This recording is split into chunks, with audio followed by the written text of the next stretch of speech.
It's optional podcast. We do occasionally talk about video games.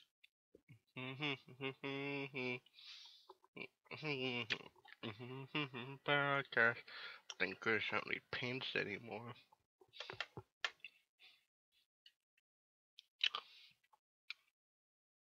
It's optional podcast.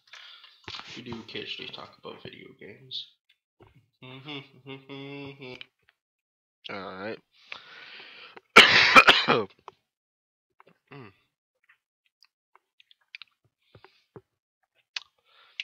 Alright. Alright.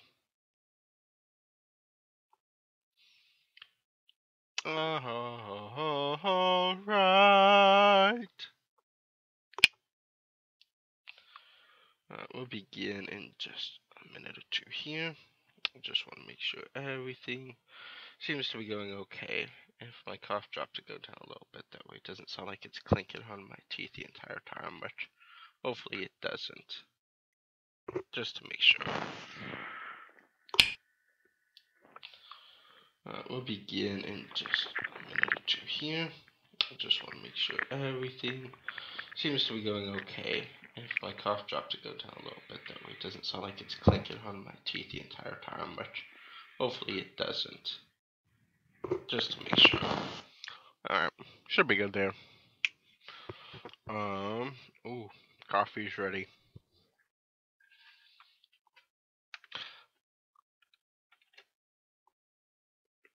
Oh,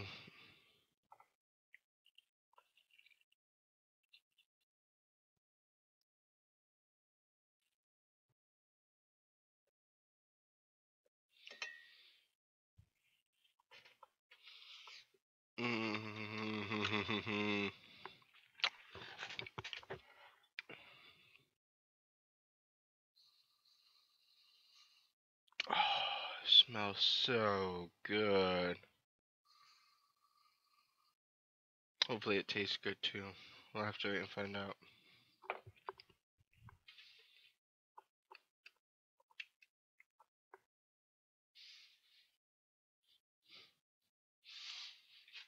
Sorry, do a little dance.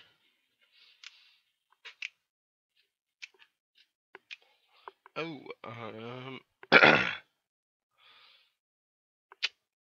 that is something I will have to do.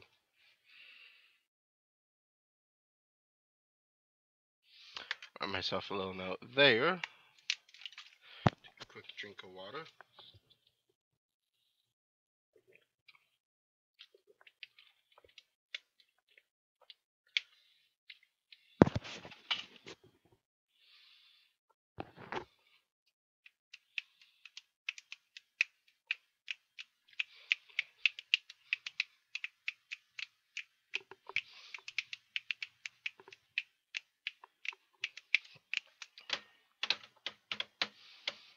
Sorry, I have a song stuck in my head. Oh, it's really, really good. I love the background to it. It's a very, background's very bassy, I think. I tried to play it on stream, except there's a couple bits in it that aren't entirely, like, PG. I mean, yeah, it's a good song. Depending on, I'm wondering if I should recommend it or not, because it's so good. Who knows? Alright, well, I think I have everything ready. I think we, ladies and gentlemen, are ready to go. I'm going to do one thing real quick, if I can.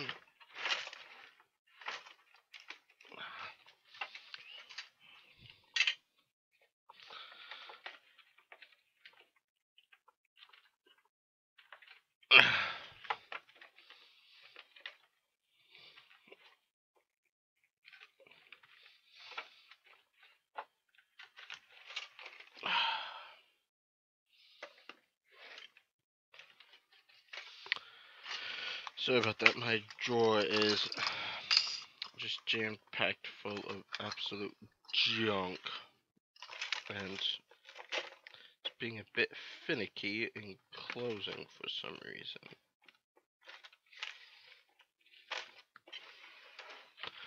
There we go. I just need a binder clip here for my notebook. As you see, put it at the top and keeps everything nice and flat so that it won't do that. Little MacGyver hack there for all you out there. Did this all the time when I was doing D&D because I would take so many notes on these size pads. Alright. Alright.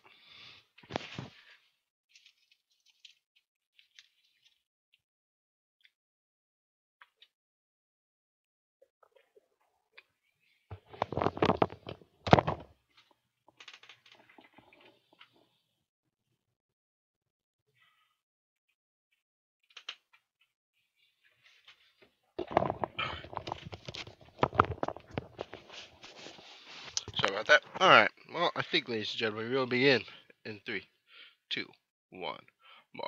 Heyo, everyone, and welcome to the Chitty-Chat cast. I am your host, Chris Ringbug, otherwise known as Lego MacGyver. And today, we have a very, very, very, very fun topic, I think, today.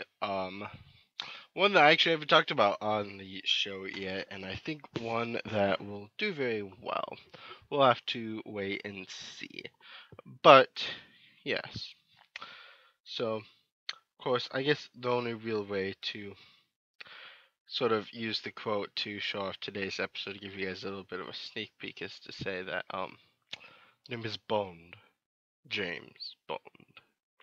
And from there, you guys will just have to wait and see what we talk about, which is pretty obvious just from that. So I'm very happy. So yes, I am feeling much better and have a free Saturday morning to do the Chitty-Chat cast to and with you guys. So I'm very happy about that. More about that a little bit. But we're going to continue on with our... Ooh, goodness me. Master must be working, getting a little gassy. Continuing on with our normal opening routine here on the Chitty-Chat cast, going through movies for every year that I've been alive, going back 20, and this time we are in 1995. One more year to the year of my birth, and we have some really decent movies this year.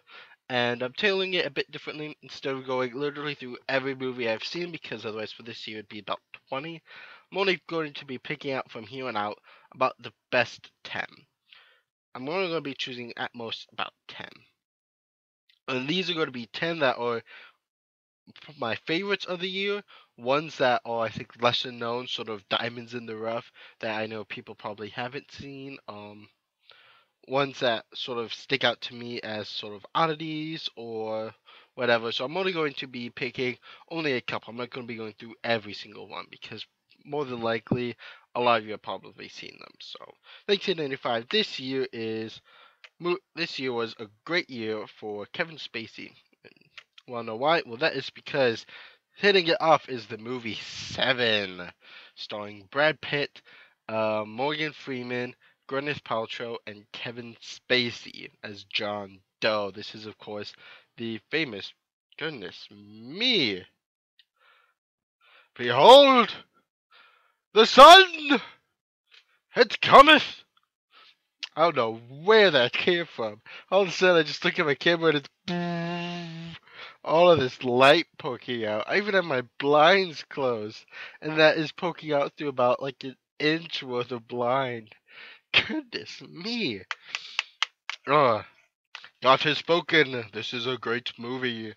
I don't know. Anyways.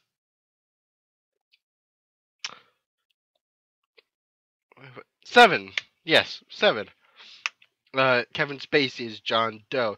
This is the movie about people being murdered, but they seem to all be related to the 7 deadly sins of sloth, avarice, gluttony, lust, wrath, envy and pride? Yes?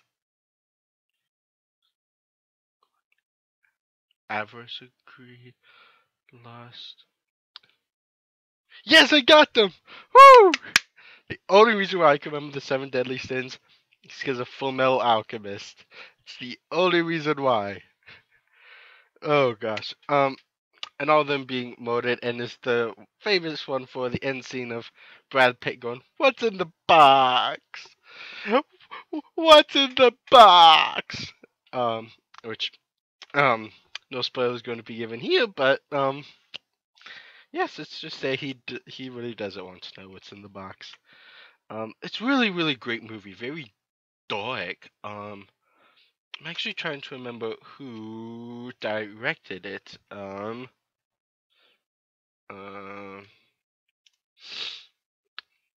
I'm trying to figure out.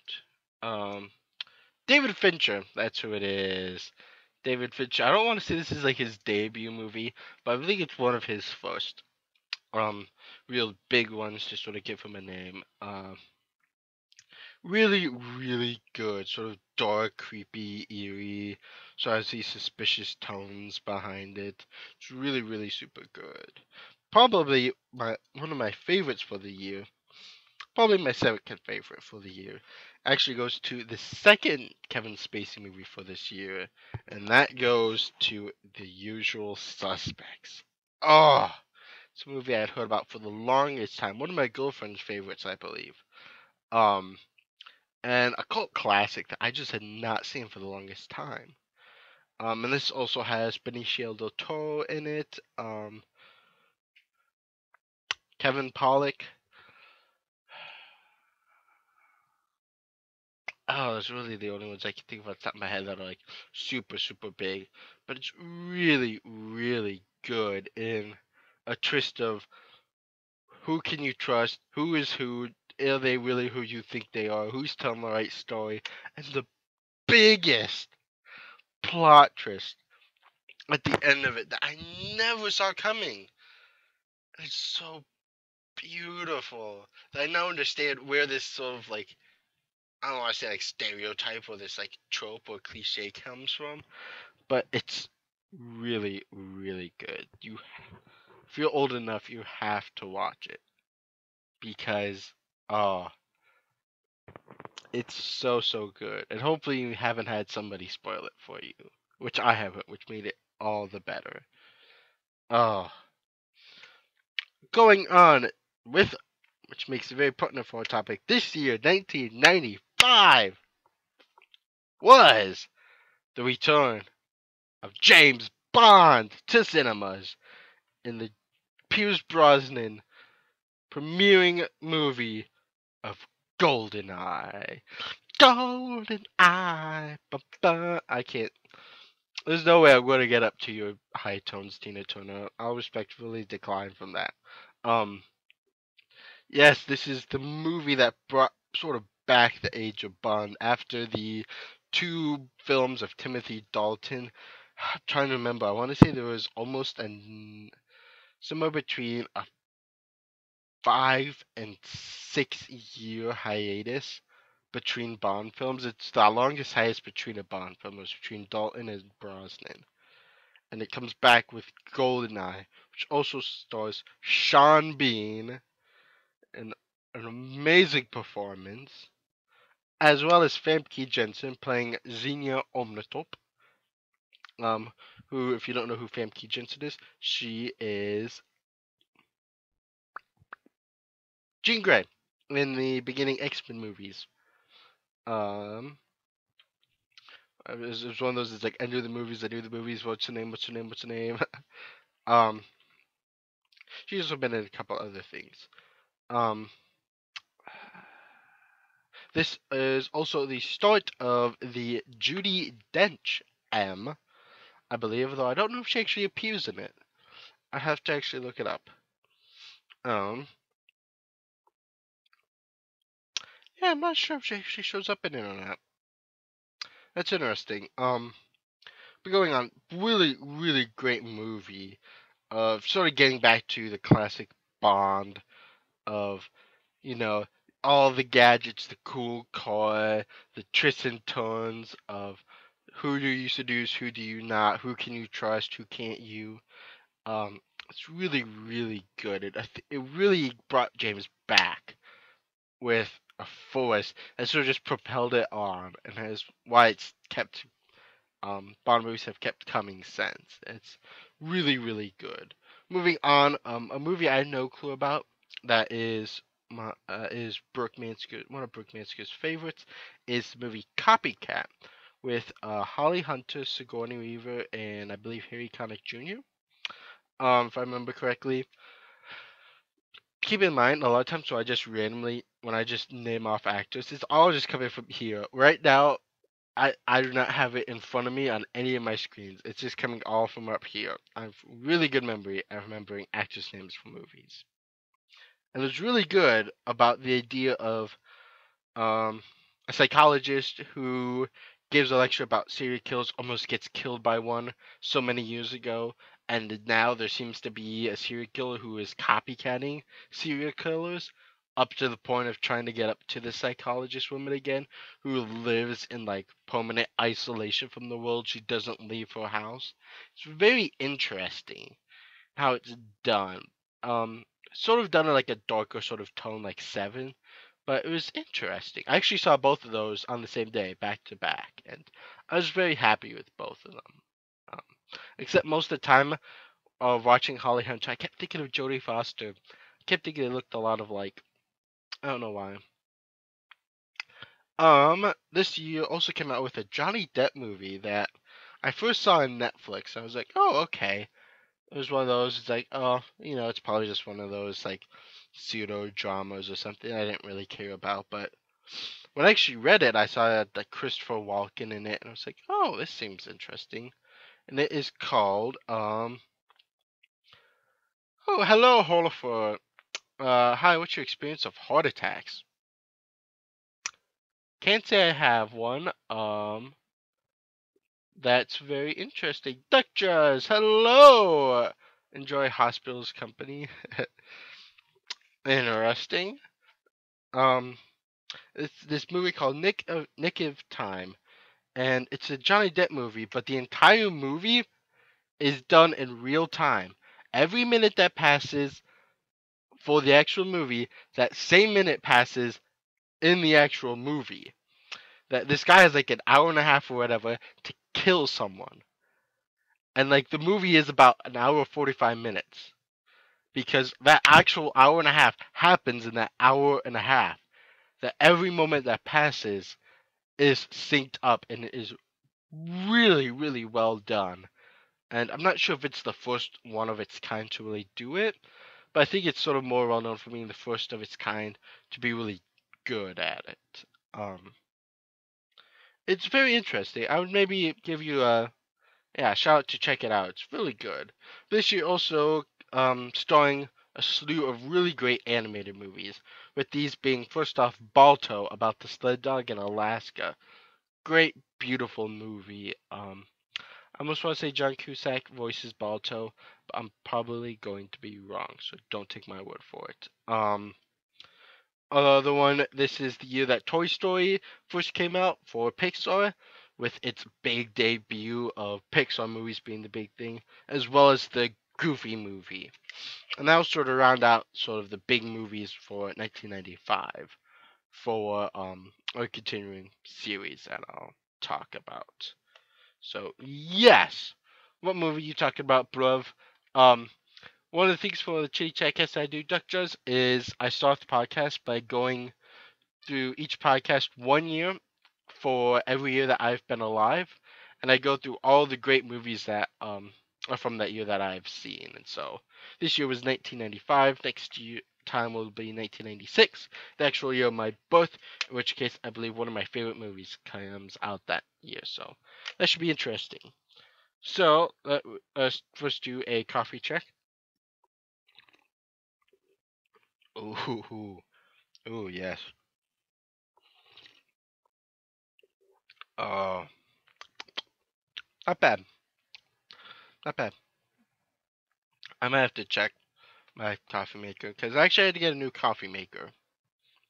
last weekend because when I was cleaning out the coffee pot for it, when I was cleaning out and everything, the handle on it, which is plastic and different from the actual glass, broke off, and so the pot shattered inside of the sink that I was cleaning it in. So, yeah, and because of the type of coffee maker it was, and the type of pot, with it only being a 5-cup, I couldn't easily get a replacement for it. I had to buy an entire new unit, which wasn't bad. It was only $15 for a new unit. But the interesting thing is this one came with this little basket with this mesh on it. What's interesting is that this is a washable coffee filter. Hold on one moment.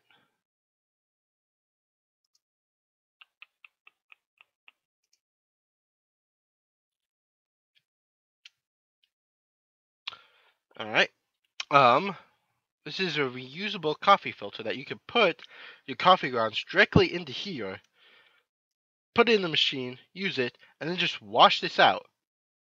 And that's it. That's all you have to do. But I was a little worried about it because it was like, okay, well, I don't know the difference between this mesh film versus a regular coffee filter. So I'm not using this today. I'm just using the regular coffee filter inside the thing, which it said online I could do.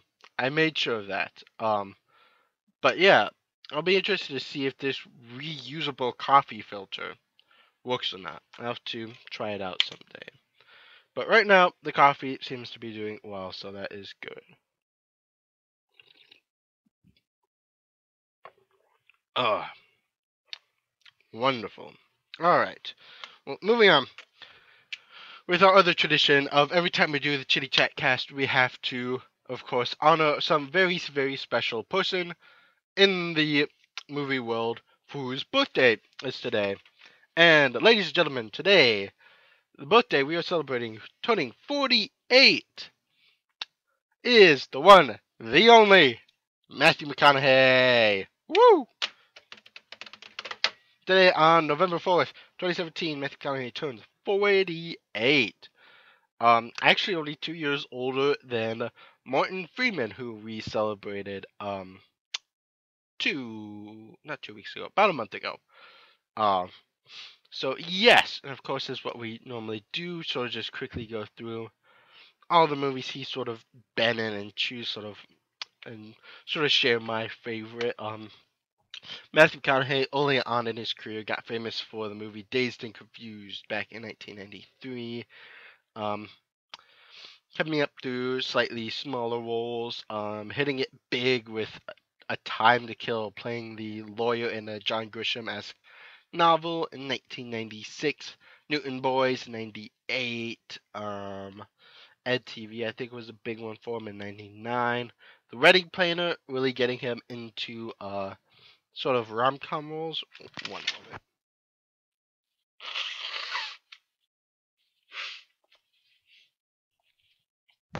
Deeply sorry about that. The Wedding Planner, one of my favorites that he was in 2002, alongside Christian Bale, was Reign of Fire, which is a very interesting movie of slightly post-apocalyptic sort of present day, except that everything has been overrun by dragons. It's really well done in sort of showing the post-apocalyptic sort of side of things, while also being this action-packed, suspenseful thriller. Oof, it's really good. It might be rated R, but it's really, really good. And the fact that you almost confused the roles for Matthew McConaughey and Christian Bale because of the difference in their hair. It's very interesting, but super good. How to Lose a Guy in 10 Days, a 2003 big one for him. Sahara, one of my absolute all-time favorites, based off the Clive Cussler novel, 2005. We Are Marshall in 2006. Tropic Thunder, a popular one among people I know, is 2008. The Lincoln Lawyer in 2011, another great one, him playing a lawyer and trying to get around this situation he's been forced into. Magic Mike in 2012, Dallas Buyers Club, a huge one for him in 2013, as well as Wolf of Wall Street in the same year. True Detective, I know he is in that series, or was at least, 2014. Interstellar, playing Cooper, 2014, a big one for him. Still have not seen the last 10 minutes of it. Don't know why. Cuba on the Cuba on the Two Strings last year in 2016, along with Free State of Jones. And then this year, the big one that I still have not seen yet, I really want to, is The Dark Tower, based off of the Stephen King novel. But of course, there's really no contest for me of what the best movie or what my favorite Matthew McConaughey movie is, and that has to be Sahara. There's just no doubt about it. Sahara is a great movie with tons of laugh, great action. It sort of grips you all the way to the end, and there's just so many iconic moments in there. Of the best one just being of them pulling the Panama. It's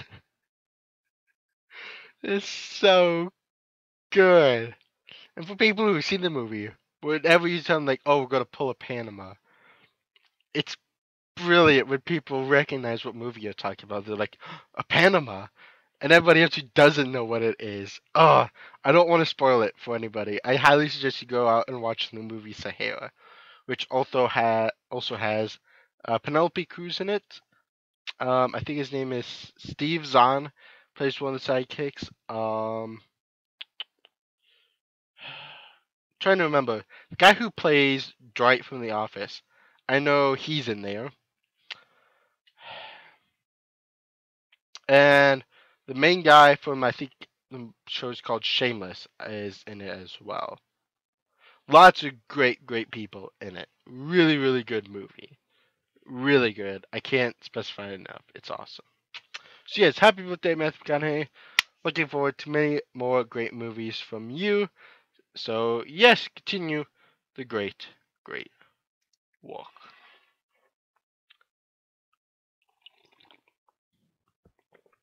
Ah. Oh, lovely. Coffee feels so good down the throat, especially since having gotten over a cold these past 2 weeks. I'm still not entirely over it. I was doing really great Thursday afternoon and yesterday, but it seems to have come back a little bit during the night. But I'm on the mend, so I'm getting better, which is awesome. So, a little update for you guys on a couple different things. First off, feeling better, a little bit better. Why there wasn't one last week. Um, mm, ooh, really gas from that medicine. Goodness me. Oh, and it is just making me want to blow my nose all the time. One moment.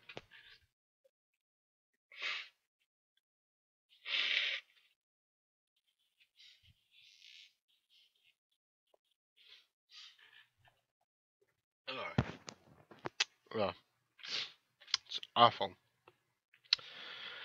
Well, there's been a stream for a while. I also want to tell you guys now, and I'll probably post something on it on my Facebook and Twitter, and see if I can't like do like a main message on my channel. But this is probably going to be the last stream for quite a while. Many reasons why. First off, being that school's getting a bit more hectic for me. Being in November, all my midterms are done. But a lot of projects start to pick up. Like I have a couple of bigger papers to do. I have a couple books to read, It's not that bad. I have a fictional story I have to write, which is going to be fun. I just have to sit down and do it.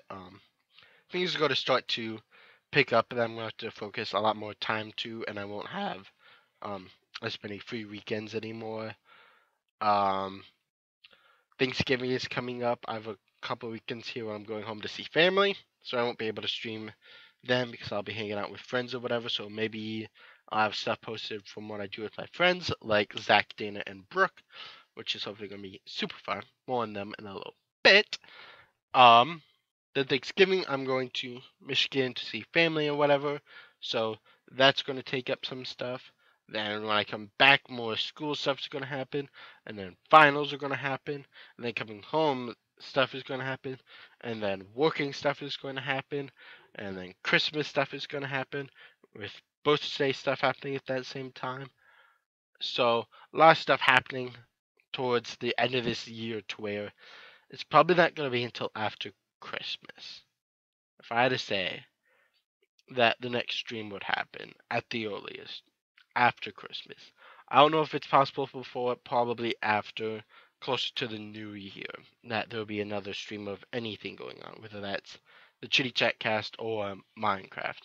Just because that's probably going to be the earliest that I can for sure give a lot of free time to stream for a while, just because of not knowing what my schedule is going to be and trying to fill it full of stuff that I don't want to say something and have to take it back.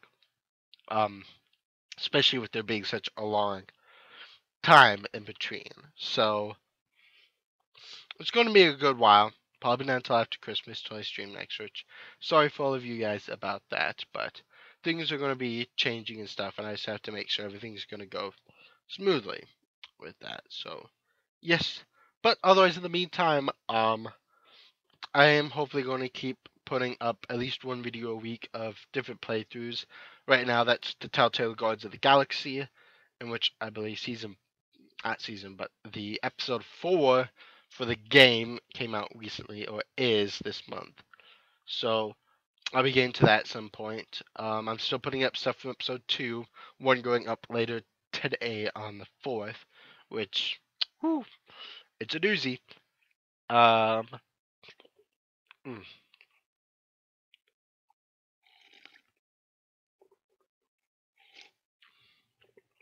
Ugh. There we go. That's something stuck in my throat. So that's still gonna be hopefully going on. I know Lego Star Wars hasn't been up in a while. I just have to edit it. I have to find where I put the video file. It's one or two places. I just have to take the time to find it, and I haven't really had that much time lately to find it. Mm.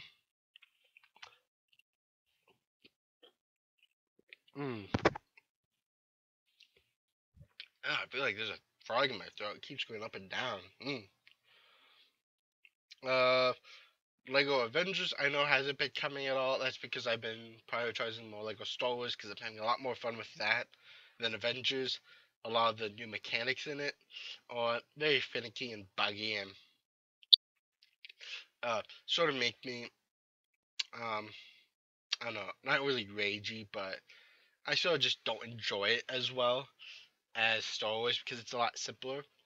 Whereas Avengers, it's a lot more janky because there's so much stuff in it, even though it looks so much nicer. So that's why that hasn't been coming out. Maybe I'll pick it back up again sometime. I don't know. We'll have to see. Um, Otherwise, outside of that, one moment.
Deeply sorry about that little wait in there. Ooh. I said something stuck in my throat. I had to get out, so deeply sorry about that. Things should hopefully be good now. Mm.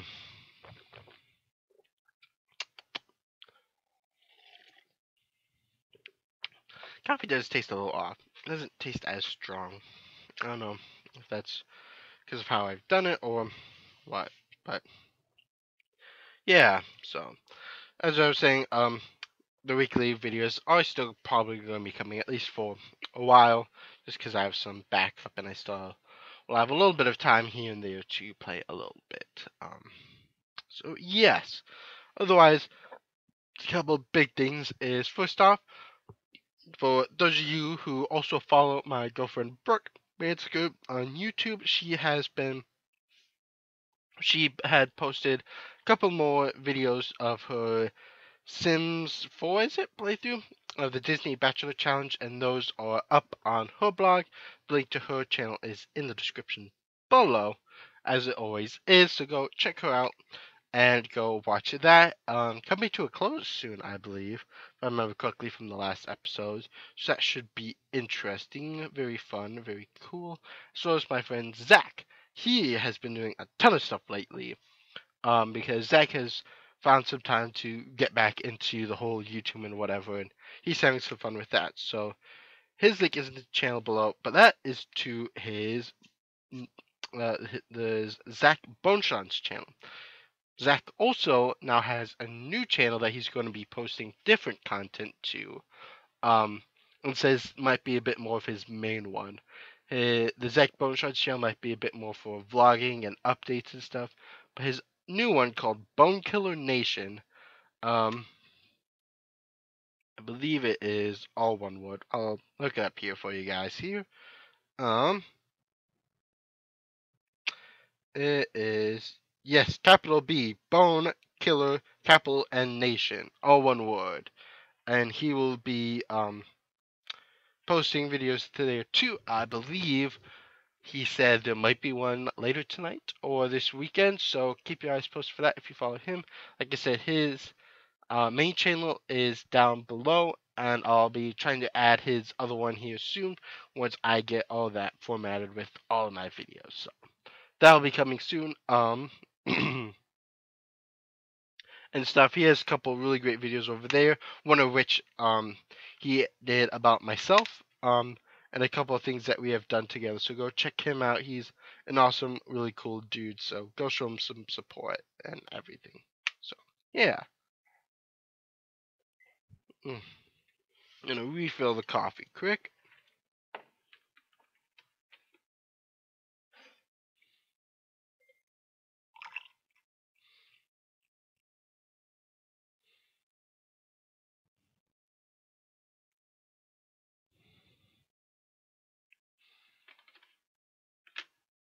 There we go. It's interesting pulling that pot out. It's much different. It's very different from my old coffee pot because this one has the little stopper at the top of the pot. So you can pull it out any time while it's brewing to refill your cup. Whereas my other old one didn't have that like pause and serve feature. If you took it out while it was still brewing, it would keep dripping, which very annoying because I couldn't just refill it on the fly. But it's done brewing now. But it's just interesting because it's a little tougher to bring it in and out. So just to get used to that little spring mechanism in there. So yes. Anyways, moving on, we'll now get to the meat and potatoes of this podcast. And so to do that, we need to, head over to our very special overlay that I've created for us today. Only appropriate for talking about James Bond, that we sort of make ourselves look like this, in my opinion. So, so yes, this is what I've done. Today we're going to be talking about James Bond, all things sort of James Bond, specifically something that I didn't really have updated, but it's been updated now. Something that I did 2 years ago for National James Bond Day, where it was like the big National James Bond Day that came out. In 2015 it was. And that's when I showed everybody, and I did a video on my Bond analysis, my James Bond analysis, which was an Excel spreadsheet that I had created, sort of ranking different James Bond and James Bond things, like different, like the best Bond girls, cars, guns, and stuff like that, and ranked them. And I really hadn't updated it because since then, Spectre has come out, and I just rewatched it last night as well, so that's still fresh in my mind. So I updated that, and today we're going to be talking about James Bond. Horror. I have to give my cat credits for not spilling all my drinks on the table. Luckily, at my house with my cat, we don't have to worry about that. Latte is very calm. He doesn't really jump up on tables too much. Drinks, however, he is usually interested in, depending on the variety of them. If it's cherry coke, then keep it away from my cat because he will want to get at that. So, first, we're going to start with actor portrayal.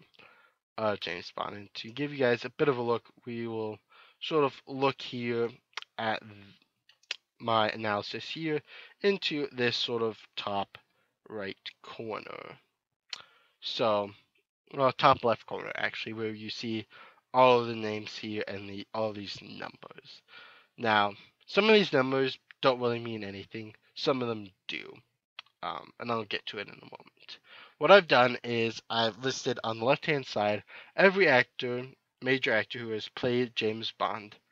So not any of the like TV movie ones, because I know Casino Royale has been done about 5 different times over the years. One of which starred Woody Allen and Orson Welles, which is very interesting. So this is sort of for different categories. First off, number of movies, which doesn't matter in the score, just sort of listing how many they were in. Ranking, then for the rest of them, ranking on a scale of 1 to 5, 1 being poor and non-existent to 5 being great or excellent.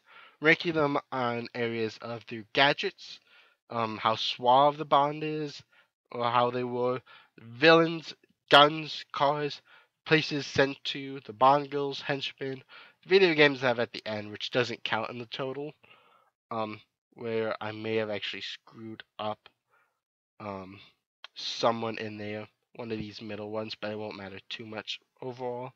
Video games just being how many of their movies were shown in a game, or how many times they were portrayed in a video game, I think it was.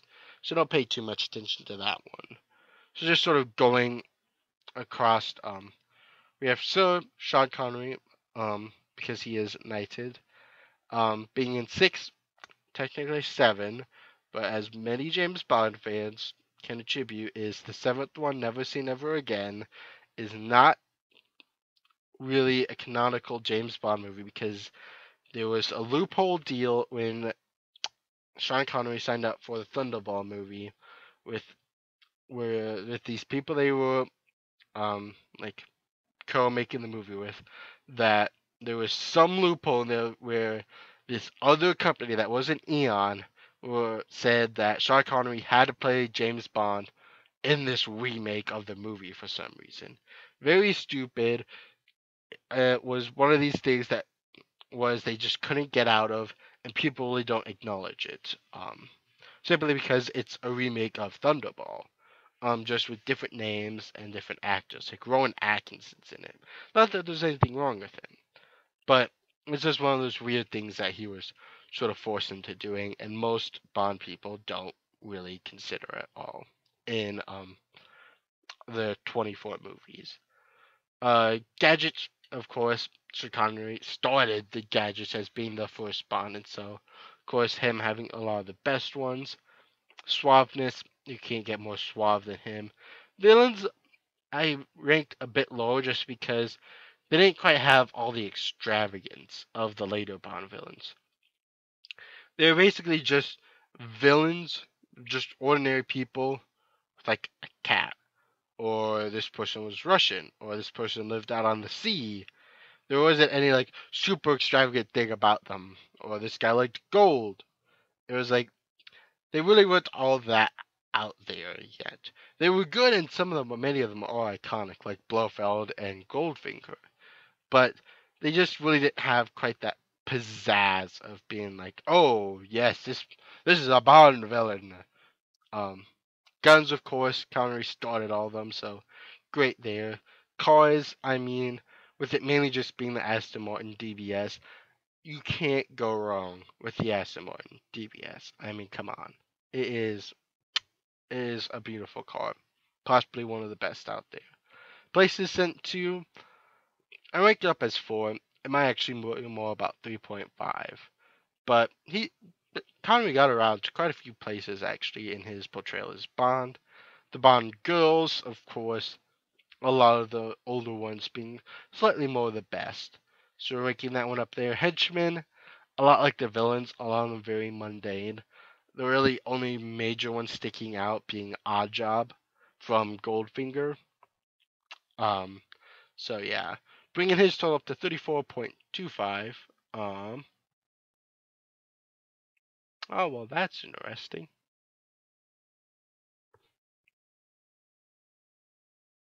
Huh.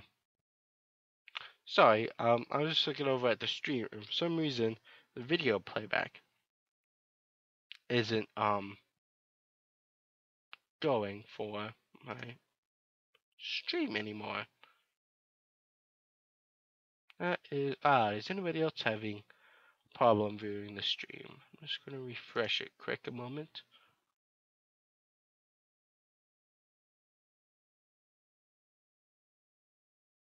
Alright. Isn't alright, things are good. Sorry. Just a little issue on my end. Probably just a quick Wi-Fi thing that happened to me. 34.25, of course, being the highest. Sir Roger Moore, who unfortunately passed away earlier this year, to our sad departure. Very sad, but he, of course, up there as one of the greats for being Bond, having 7, more than sort of like the typical 6 movies. So him being in 7, him also having many, many iconic gadgets. Suaveness a bit lower.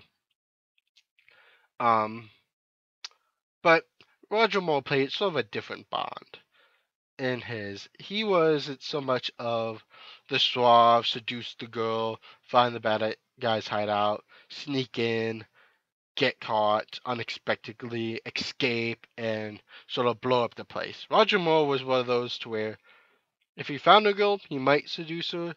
But was one of those he sort of just walked into the bad guy's fortress hoping to get caught and then break his way out. He sort of seemed like a Bond to where he almost seemed to get caught more than trying not to, which for a while sort of irked me that a lot of his movies seem to have sort of like the same sort of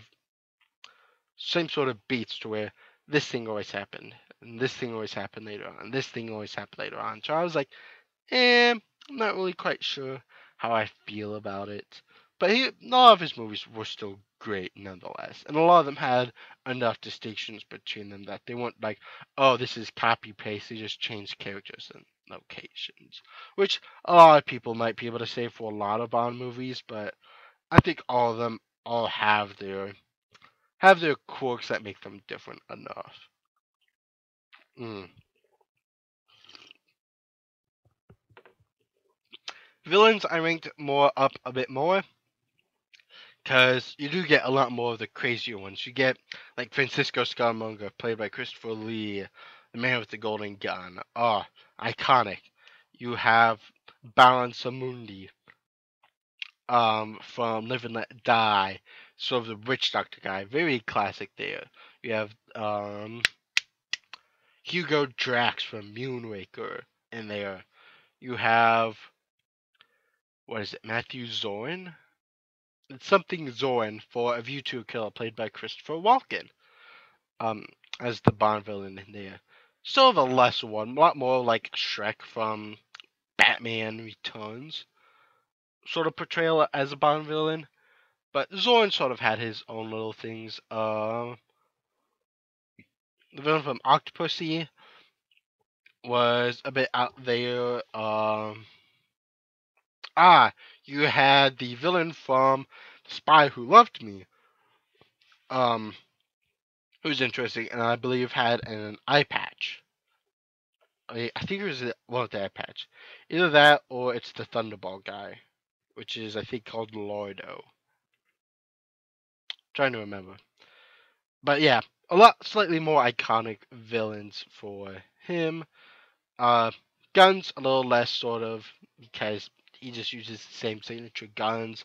Cars, bit more variety here where we see a lot more of the Lotus Esprit versus the typical Aston Martin. Places sent to all the way up because Roger Moore was everywhere to many, many beautiful locations that we'll get to a little later on. Really, really good. Um, Bond goes a bit lower, um, with only a few really iconic ones like Good Night and Man with the Golden Gun. Um, some of the bongos I think faltered out a little bit, partially because in some of the movies there were just a ton, like in Octopussy, there were a ton of girls in that one, to where I think it sort of diminished sort of the status of a Bond girl for some of the movies, to where none of them really stuck out.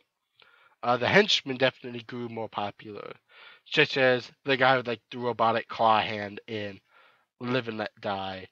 You had Jaws, probably the most iconic of the Bond villains in both Live and Let Die and Moonraker. Not Live and Let Die, Spy Who Loved Me and Moonraker, back-to-back movies.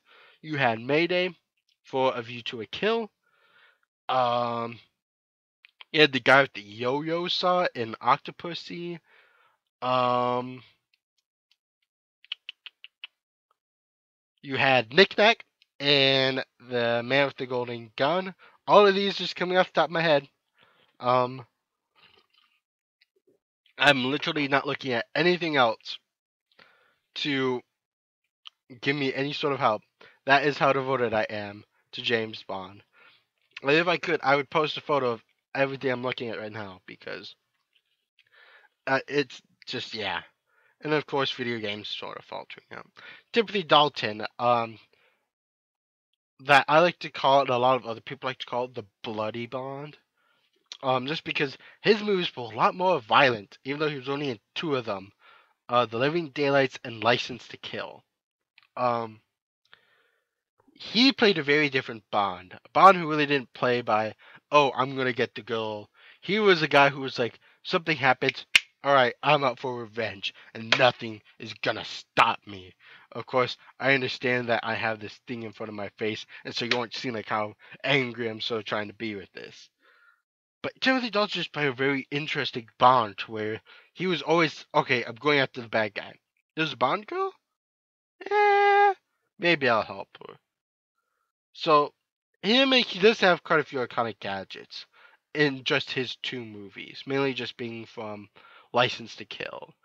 Suaveness, he isn't trying to be suave at all. He's more out for revenge, and his movies are a bit more violent.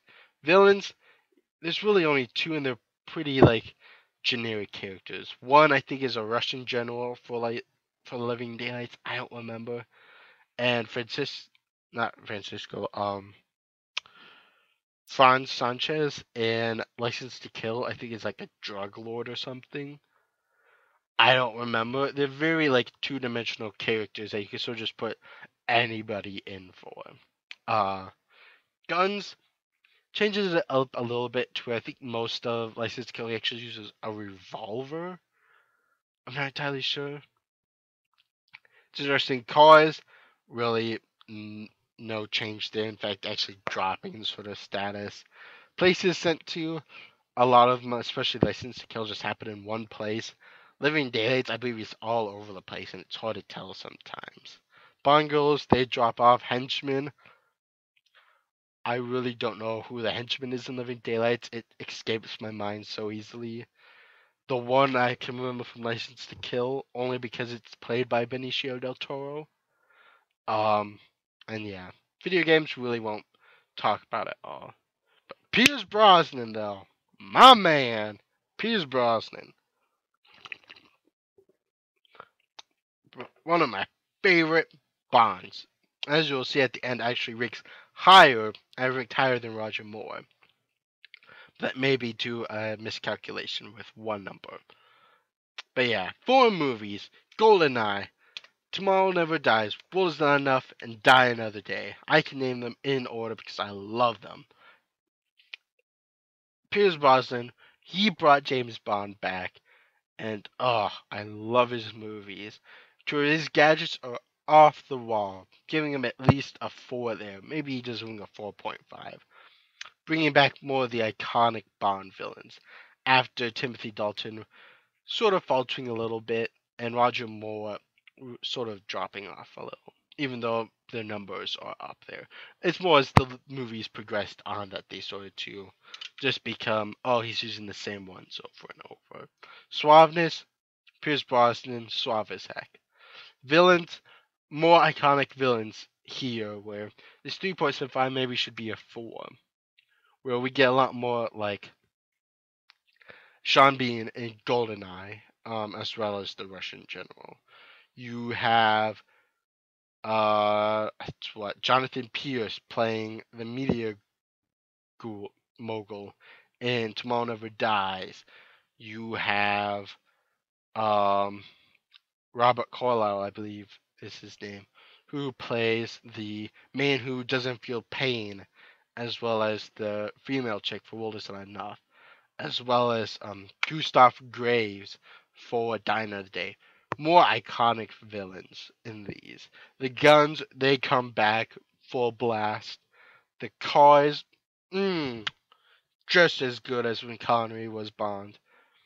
Bringing out the new age of Aston Martins and seeing the whole lineup there. Places sent to, he sent everywhere that is beautiful. From Iceland to Cuba to Russia. So very many beautiful places. Even Hong Kong, I think it is, for Tomorrow Never Dies. Bond girls, they skyrocket back up.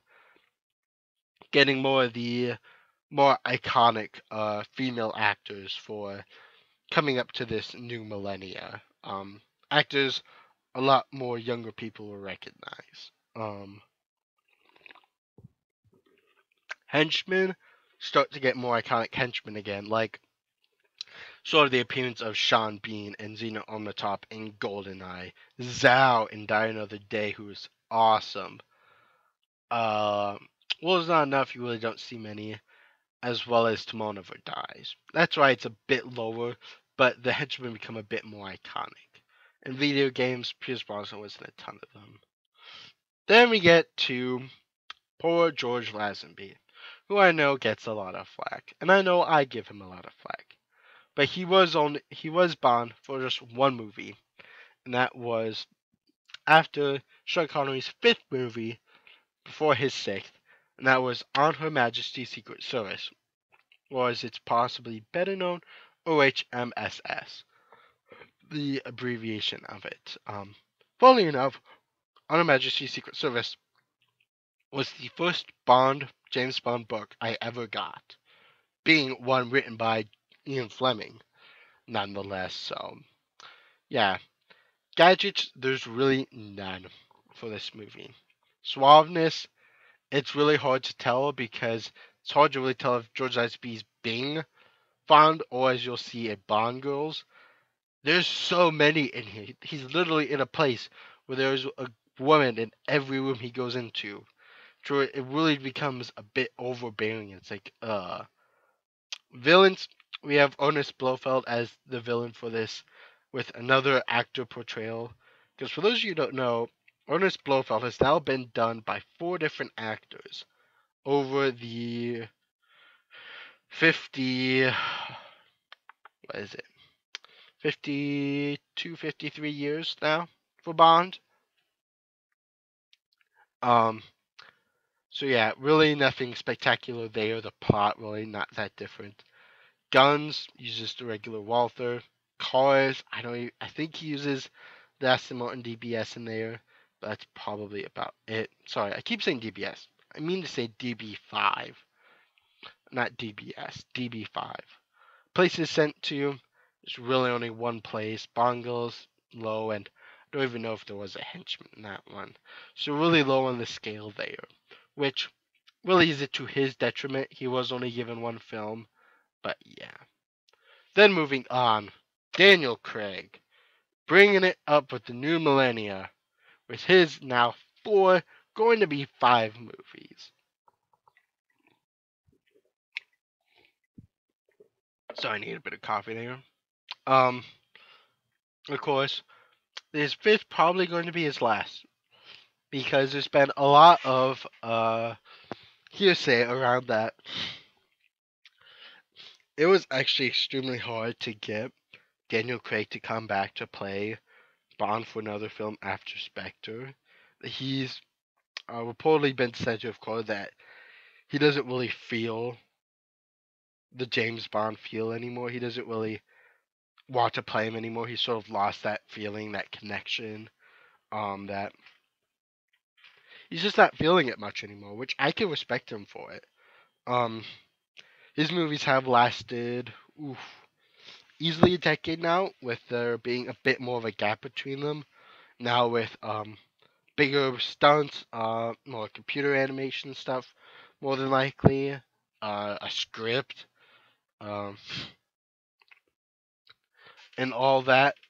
That it takes a bit more time for a movie, and you want to make sure you do it right. You don't really want to bang it out every other year necessarily. You want to make it look good, and these past 4 movies have been amazing, especially looking at it from a cinematographic standpoint of how clear and cinematic they look.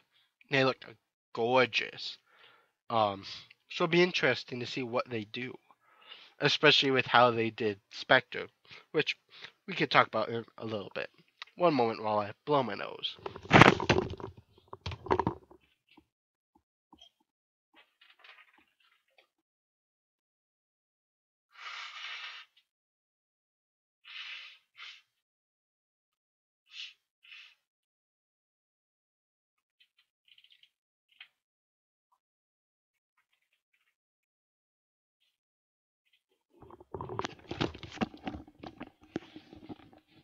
Alright, I'm back. So yeah, Daniel Craig, 4 Bond movies, Casino Royale, Quantum of Solace, Skyfall, and Spectre. Gadgets, Daniel Craig drops off here. We really don't get a gadget up until Skyfall. And really, he really doesn't get any. Even in Spectre, he doesn't. They really drop off the gadgets, particularly with The World Ends Now Enough, I believe, is the movie where we had the exit of Q. Because the actor who played him unfortunately passed away shortly after the movie was released. He had been Q for every movie up until then, which I remember correctly. Let's see, get rid of 4, 5. He was Q for, I think it was at least 17 James Bond movies. I think it is. I'll have to double check the exact number. But I would say the same actor played Q for at least 15 movies of the 24. And so we see the exit of him. We see John Cleese for that and Die Another Day. But we don't get Q again until Skyfall, when Ben Rishaw comes in to play him. And I really enjoy him playing Q for these past 2 movies now. But really don't see many gadgets. Suaveness, Daniel Craig is... He's not quite as suave. He's a bit more forceful with women. Sort of forces them to like him. Sort of that dominating sort of presence about him. And not so much the, hey, I'm Bond, James Bond, and everything. He's a lot more stern. You don't see a whole lot of facial expression with him. When James Bond jokes, it's very much with sarcasm that you can definitely hear a lot more than see. You don't see him smiling as much, which I don't really falter him, because playing a bit more of a serious Bond, I feel like gets back to a lot more of like the idea, the stories and plots of the original James Bond movies. and bringing it like, okay, I have to stop this guy versus, oh, I'm just gonna take my time with the movie and be sort of funny with it, which I sort of respect in a way. Villains, a lot more, not really like two-dimensional characters, but a lot more realistic.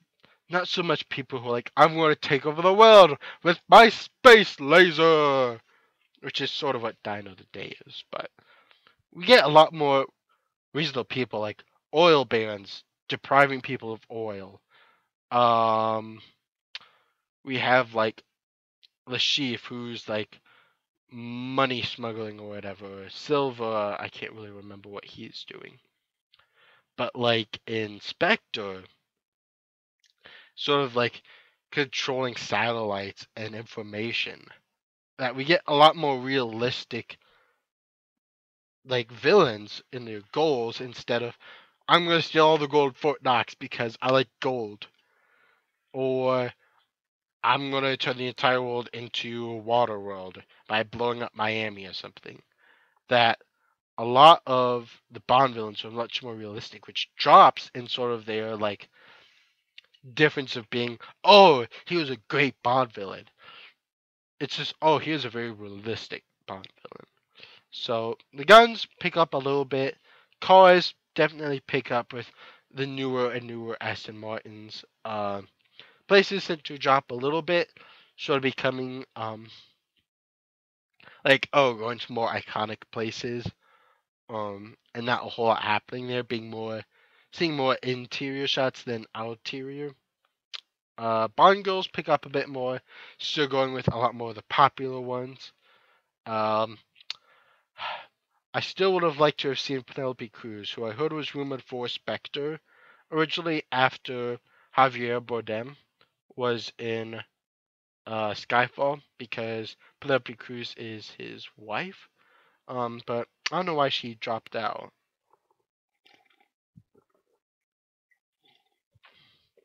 I would have loved to have seen her in it, because I really like Penelope Cruz. Henchmen really dropped down low, only because you really don't see any, and they're not iconic at all.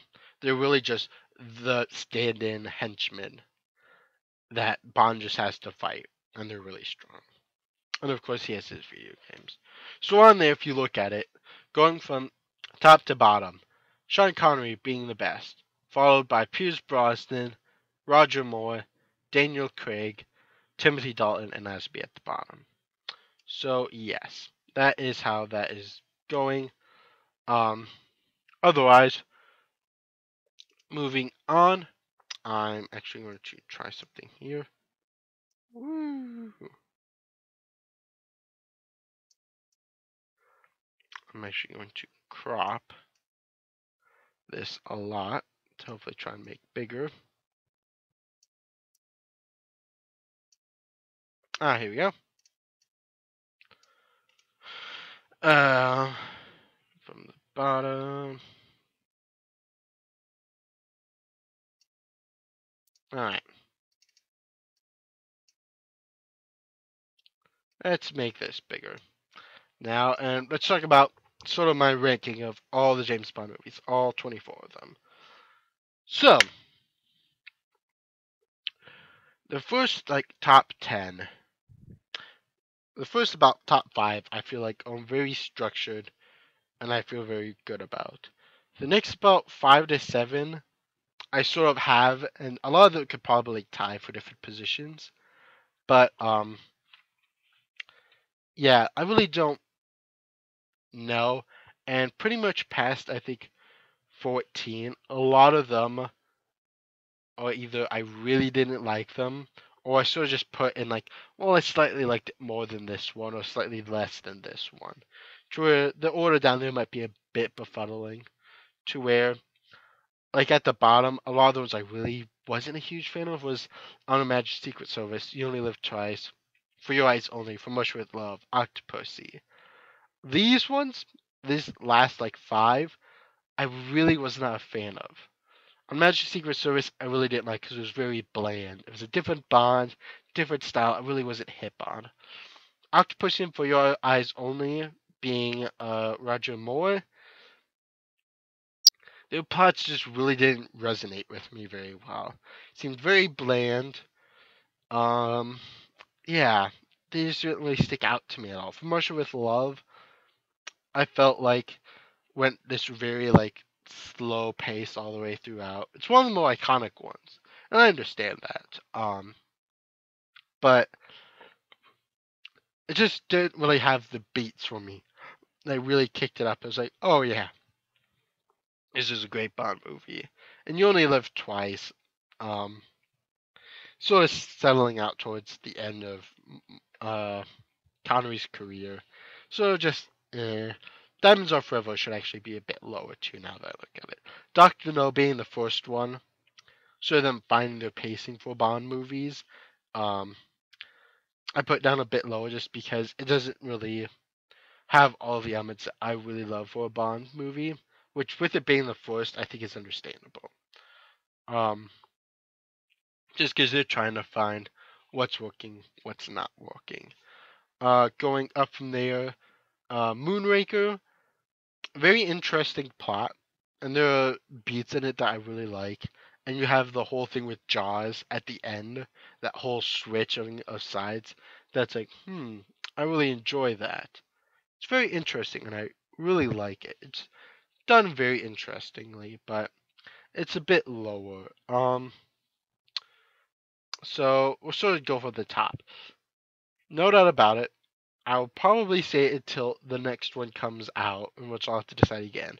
But Die Another Day is hands down my favorite James Bond film. And a lot of people would probably argue against it, that it doesn't quite hit all the beats of an actual Bond film. But I like it for many reasons. Number one, Pierce Brosnan in it. He's awesome. Halle Berry is in there as Jinx, as the Bond girl, and is awesome.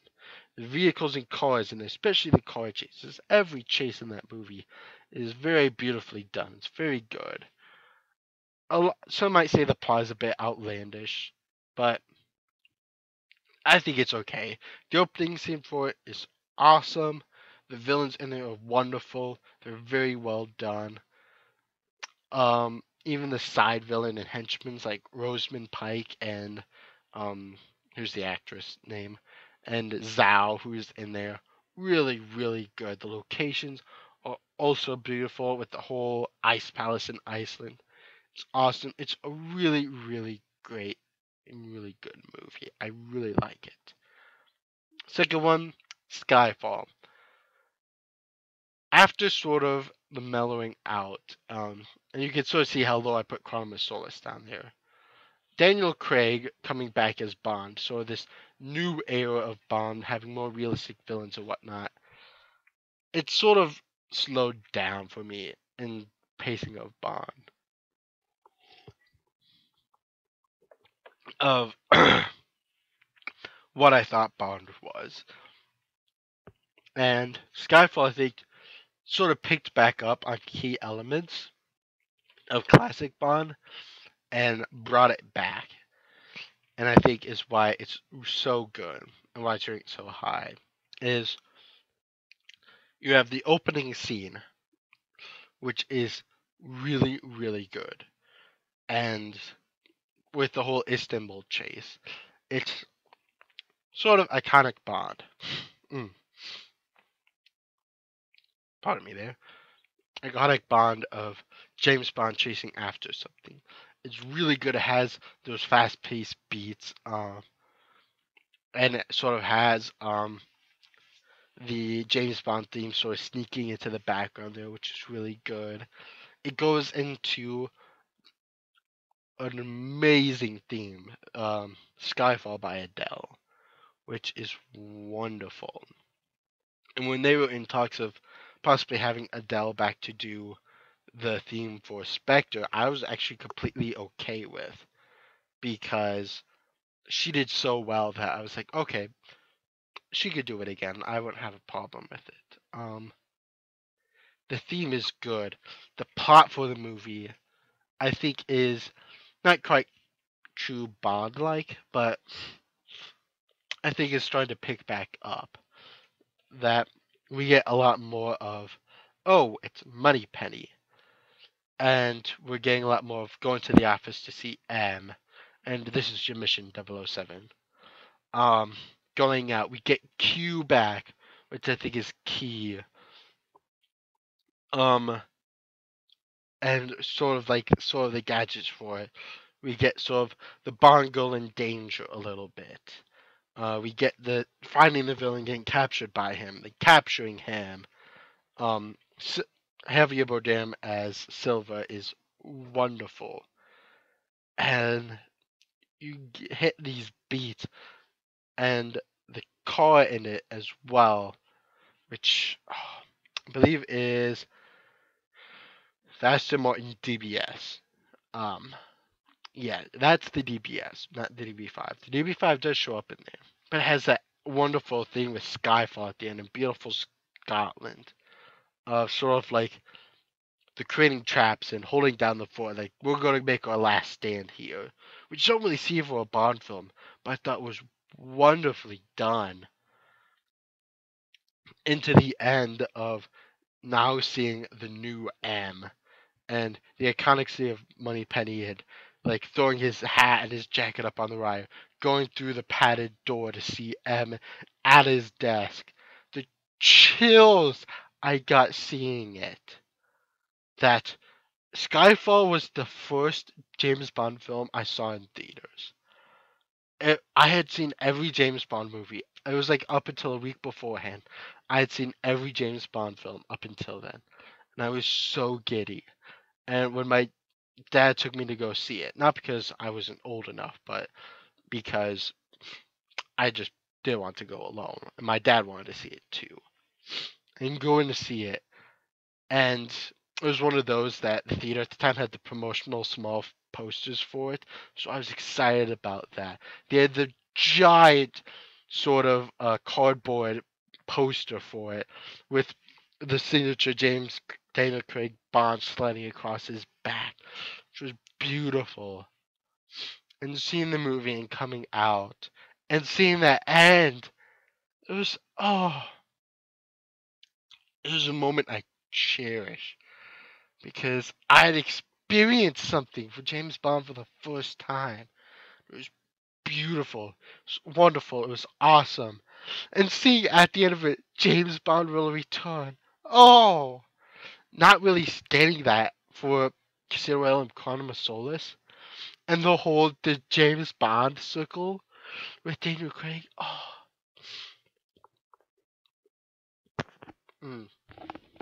One moment.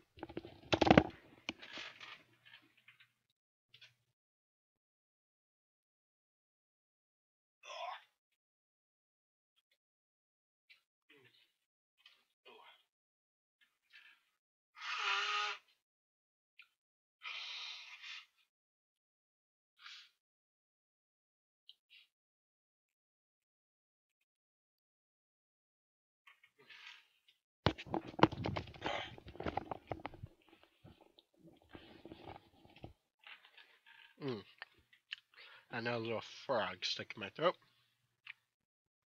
And yeah, Skyfall hit all the key things for me. That was like, this is amazing. This at the time, I'd almost argue this was the best Bond because it was getting back to sort of what Bond was, and I was excited for that and where it was possibly going to take. I was like, all right, I have faith in you, Daniel Craig, now to continue on doing this. It was like, all right. So Skyfall definitely up there as one of my faves. GoldenEye, classic. Pierce Brosnan bringing Bond back, as I've mentioned many times today. It's up there. It hits all the points of the gadgets, the cars, the villains, the tension, the excitement, the locations.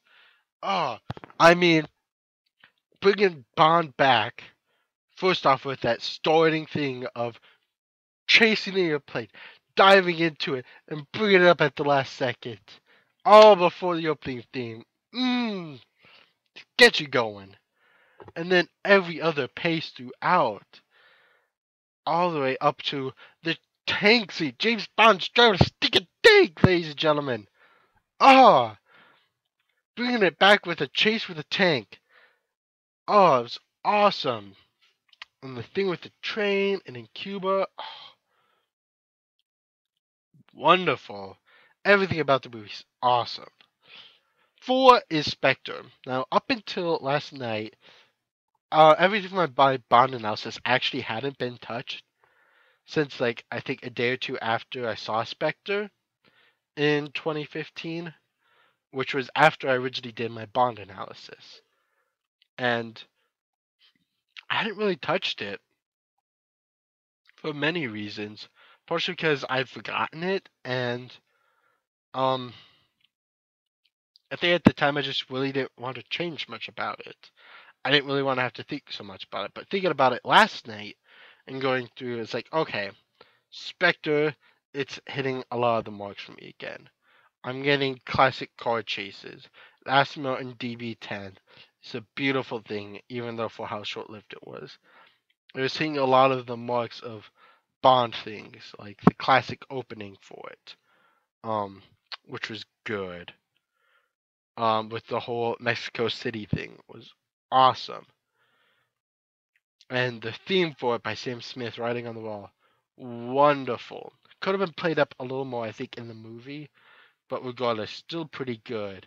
Bringing back sort of this idea of Blofeld, of the 007 program and stuff.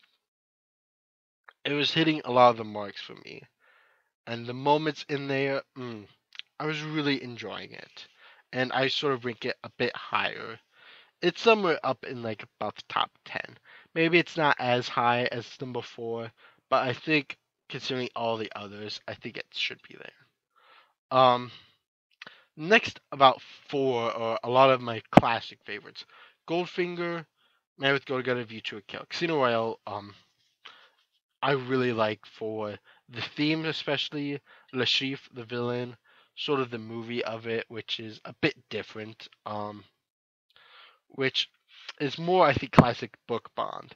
So there's not as much action in it. It's more of suave, martini Bond versus running and getting shot at card chase Bond, which I think is fine. I think it hits a lot of the marks. But Goldfinger, V2 Kill, and Man with Golden Gun are my favorites, I think, for the classics. By classics, I mean the older Bonds. Goldfinger because it hits all the points with the Aston Martin, the painting the girl in gold, getting the Fort Knox, Odd Job, Goldfinger, the laser trap scene, which is wonderful. Man with the Golden Gun, the villain, the locations, the actual Golden Gun, the car chase scene. I mean, it hits all of these points. View to a Kill, the theme, the locations, the villain, um, all of them sort of hit all of these points that are a lot the same to me, and it's hard to really distinguish which one I like more. So this is sort of the order I have it. View to Kill more at the lower end. Man with the Golden Gun, I guess might be tied for Casino Royale. Goldfinger I have up there just because I think it's because it's a lot more cheesy, unrealistic. I like it a bit better versus the very serious tone of Casino Royale. The slightly less serious tone of Man with the Golden Gun. And View to a Kill is a bit odd for what it's about, so it's a bit lower there. Then you have basically 9 through 17, where a lot of these could go in any order. Like Living Daylights, as much as I harp on Timothy Dalton, I don't think it was a bad movie, but I think I actually need to put it lower. Because Spy Who Loved Me, really good. Shows Jaws, it's a really great movie. Thunderball's also really good. Tomorrow Never Dies, Live and Let Die. Live and Let Die maybe it should go up a bit more. World Is Not Enough, a bit on the lower end. Has a couple slower beats for me personally. Diamonds Are Forever needs to go down. Quantum of Solace, maybe up a little bit. It's very just a slightly more awkward one. I believe it has Olga Kurylenko. I think is one of the Bond girls in there. It's just a bit more of an awkward, slower one, where you don't quite know what's going on through a lot of it. It doesn't really quite make sense. It's not quite as action packed. So maybe that one should go up a little more. All of those, sort of between 9 through 17, could easily go in almost any order, depending on the day. And to be honest, a lot of these I have not seen in. Pooh, let me think. For like 7 years? It's been a long time for some of these. Like Goldfinger might be going on 8 years since I've seen it. So a lot of these have been a long time. So if I rewatch them, and I just rewatch, say, all 24 in, say, a weekend or so, which I don't know if I could do, but it might take a couple days. But I could maybe better get an idea of it. Maybe starting from Dr. No and working my way up. Or maybe starting from the top and working my way down to the lowest like I have here and saying, no, I like this one better. And just doing it back to back to back to get a better idea. Sure, it might change at any given moment. So, yes, that is sort of my ranking for Bond movies. I'm going to quickly refresh my coffee with what I have left, then to warm up the remnants of the past one, and to turn it off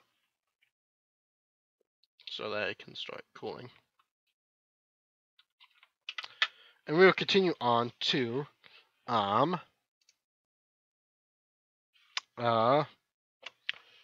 move on. I won't have the Excel spreadsheet in front of you.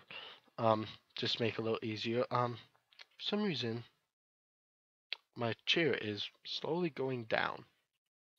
I don't know if you can see this on the actual video, but I'm very slowly going down for some reason. I'm really wondering what this looks like. I'll bring it back up in a moment, but this is really weird.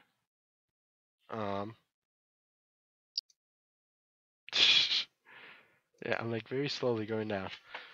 Ugh! There we go. That should be better. So, I don't have the Excel spreadsheet in front of you, but I'm going to be looking at it. Just to let you know. Going on, we're going to go through best cars of James Bond. And the way I'm doing it is for each actor, not by movie or like top 5. I'm going to do it by best actor just because then we get a good range. And I'm doing it by sort of the order that I had it for the ranking. So, Sean Connery, Aston Martin DB5, no doubt about it. It is the best, hands down, James Bond car out there. It's beautiful, it's iconic, it has all the gizmos and gadgets anybody could ever want. It is beautiful, awesome, and amazing. Followed up by more in the Lotus Esprit, of course, the submersible James Bond car that could turn into a submarine. Very cool, very interesting, very angular as well, giving a bit of a different sort of motif to a Bond vehicle, but still very good. Dalton, he has the Aston Martin V8 Vantage Volante, or Volant, which is a very interesting looking vehicle. Also with, I believe, its own gadgets and stuff.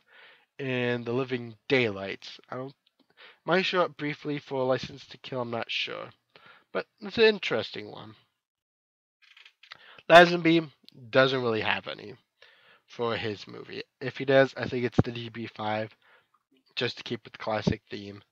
Brosnan, my second or third favorite is the Aston Martin Vanquish, or as P calls it in Die Another Day, the Aston Martin Vanish, because it is the invisible car, because it has all the little teeny-tiny cameras around the outside that project what's on the opposite side. So it looks like the car is invisible. It's so stinking cool. There's all the awesome gadgets in it as well. Beautiful. It's awesome. So lovely. Giving that new Aston Martin car look. Then Craig, with the Aston Martin DB10 in Spectre. Very sleek. Very, very beautiful. Not really having a lot of the gadgets in there, but still, very short-lived, unfortunately, but beautiful nonetheless. Oh, it's so good. And I'm actually going to throw in for more one other vehicle for villain, and that is sorry, my hand was in something wet for a moment. That is Francisco Scaramouche's AMC Matador Coupe, which turns into a stinking airplane. It is so awesome that you just go into this garage, and all of a sudden it comes out, and it just starts flying. And it's like, oh. And there's the scene where Good Night's in the truck. She gets it open, she looks out, she's like hundreds of feet above the ground. It's really, really, really cool. I would give an honorable mention in there for a villain vehicle, as well as trying to think. I think it's a Jaguar that Mr. Hinks drives Inspector in the car chase. I have to double check exactly what it is. Moving on, going to gadgets, in which for both Sean Connery and Roger Moore, we also have an honorable mention from the villain as well, also having an iconic gadget. For Sean Connery, it's actually a gun, as most of these are, and that is the AR-7 rifle, which is basically the rifle that fits inside the buttstock of the gun. In which case, you open up the back, you pull out the barrel, firing mechanism, the magazine. I think there's a scope in there as well. Very, very cool. My friend Zach Bonchans has one. And it is super cool. It's super fun to shoot as well, because it is a 22 caliber rifle. Not, as Q says in the movie, is a .25 caliber. He gets that wrong. But it's 22 caliber rifle that has like no kickback at all. It is so smooth to just shoot. It's so fun. Very, very fun. The honorable mention for the villain comes from the same movie, From Russia with Love, and that is the spy classic dagger shoe, where you click the heel or something and the blade shoots out from the front of it. Super cool, super fun. And I think from the time, I think From Russia with Love is the movie that spawned the dagger shoe appearance in every other spy movie since. I don't think Get Smart had it first. It had the telephone shoe. I don't know if it had the dagger shoe before Bond. I would have to double check. But I think James Bond had it first. For Roger Moore, basically every watch he ever wore had something new in it. Whether it was had a mini Rolodex in it or whatever, to where it could like print off like a little fax machine thing out of it. And one of them it spins rapidly, so it's like a saw. I'm sure one of them had laser or something, or that might have been Brosnan. Pretty much every watch he had something new about it. The villain honorable mention here being from Octopussy with the yo-yo saw, which, I mean, it's a spinning saw blade that's a yo-yo, basically. What is it a more BA weapon than the yo-yo saw to try and kill James Bond with? I don't know what is, but it's awesome. Lazenby doesn't really have any. Well, unless you want to call radioactive lint a spy gadget, which, come on, how much more pathetic can you get than radioactive lint? Timothy Dalton with one of my favorites being the camera gun, which is basically this like big giant camera that turns into a rifle. And it's super cool how he puts it all together and how very short-lived it is. I don't even know if he fires it off, but super cool. Pierce Brosnan coming with in GoldenEye. I can't talk about it enough for some reason. coming in with the iconic ballpoint exploding pen in the classic scene. I have one here. It's not really the same, but the classic scene of Boris, you know, filling around. Boris is actually the person who got me behind trolling a pen. And every once in a while, I actually get in the mood of, just frantically just clicking it multiple times. Of, James Bond clicking, knowing how many times he's clicked it before kicking it up and it exploding. It is such great gadget that is so iconic to the series. It's so good. It's beautiful. It's wonderful. It's the exploding pen. They even made reference to it in Agents of Shield season 4, which was hilarious. It's so good. And then like I said before, Daniel Craig really not big into the gadgets right now. To really the only one to really know is the palm reader PPK he has, which basically means that only he can fire it because it only knows his palm, which is sort of cool. But it's like, eh. So, yeah. It's not terrible, but I'd be looking to see Daniel Craig get back into some of the more iconic gadgets for his next movie. I think it would be fun. As long as they don't make it too cheesy, but I think it should be good. Moving on. Best henchman. We'll get to villain in a moment, but we'll work our way up to villain. First, we have to get through the henchman. Where, starting off with Connery, there's only one henchman to really note there. That's Odd Job. The bowler hat throwing, golf ball crushing, head decapitating man that is Odd Job. The silent man who says a lot with his hands and his hat. Odd Job, so iconic, up there with Jaws as one of the two iconic Bond villains. Partially because of his decapitating hat, which is awesome.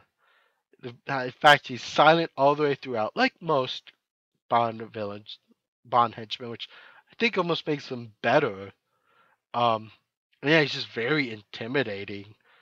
Roger Moore comes up with Jaws, another great silent henchman with the metal teeth that can snap through cable, thick iron, I think it is, steel cable, with his teeth.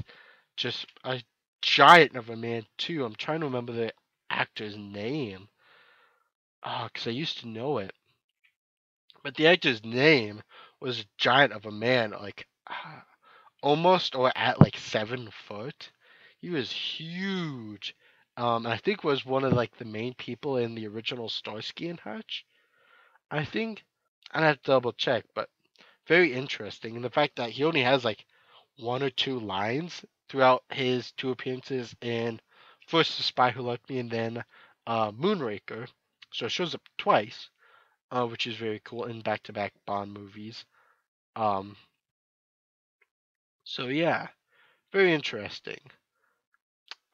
Timothy Dalton, we get Dario, which is Benicio del Toro's character in License to Kill. Really nothing special about him except famous actor. Lazenby, really no henchman. Brosnan, we get Zhao, who is the henchman with the diamonds that get embedded into his skin because of the explosion in the beginning part.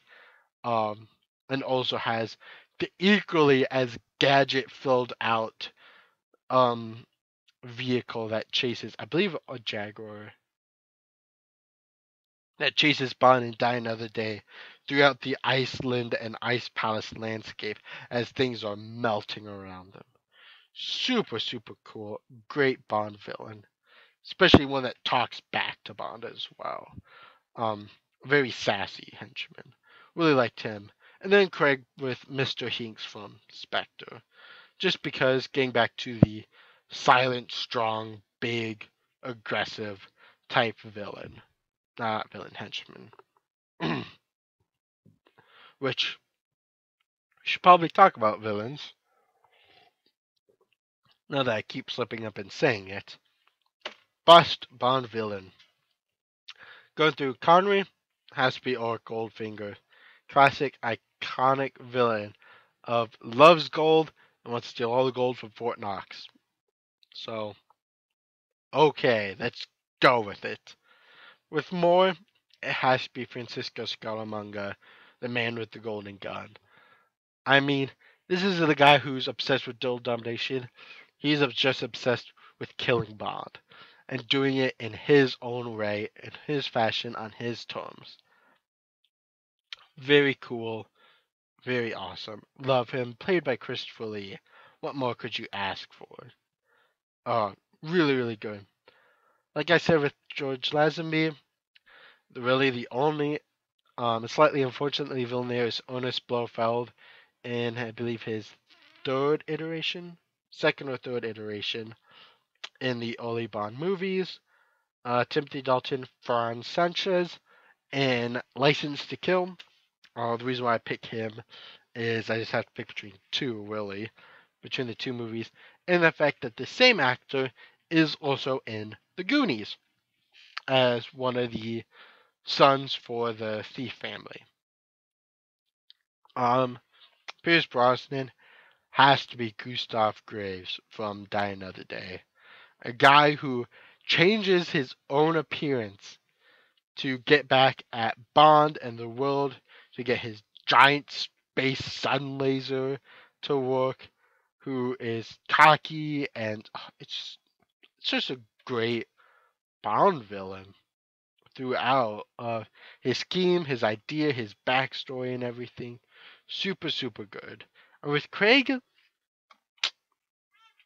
I actually have it as a tie between Raul Silva and Franz Oberhauser, or the new Blofeld in Spectre. Just because it's really hard to tell who has the upper hand on Bond. Like, who knows more and can escape from every situation? Is it Silva, who has things planned out from his capture to his escape in the subway? Or is it Franz Oberhauser, who has orchestrated everything over the past, 3 movies and everything? To where I have to give it a tie there, just because I really can't pick one more than the other. Just because they're so good. Moving on to Best Bond Girl. Connery has to be Honey Rider from Dr. No. Classic, iconic Bond girl. Roger Moore, Mary Goodnight from Man with the Golden Gun. Dalton, Pam Bouvier from License to Kill. Brosnan, Halle Berry playing Jinx.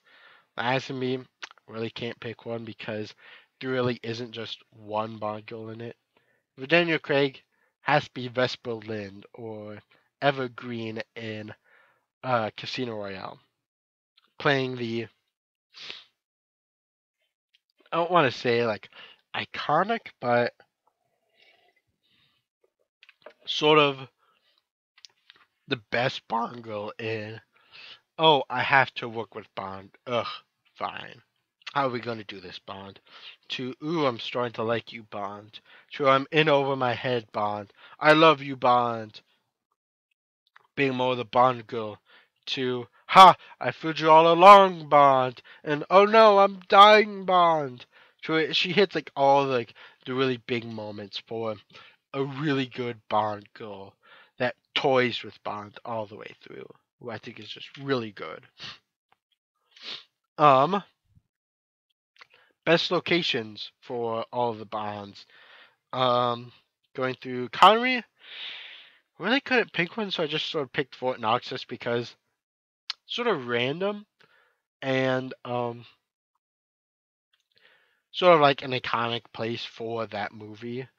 For Roger Moore, has to be the most beautiful location in all of them, and that is the Bond Islands in Thailand. If we actually type in James Bond Islands, or the Bond Islands, and then maybe even put Thailand in there, you'll find the location for the Man with the Golden Gun, which I think is just beautiful. With the open sea, with these just large plinths of rock coming out of the water. Oh, it looks beautiful. I would love to visit there someday. It's mm, very, very beautiful. I love it. Timothy Dalton, I really can't pick one. Same with Lazenby, just because they're very bland locations. Brosnan, actually a bit of a tie between the Ice Palace in Iceland and the giant satellite in Cuba from GoldenEye.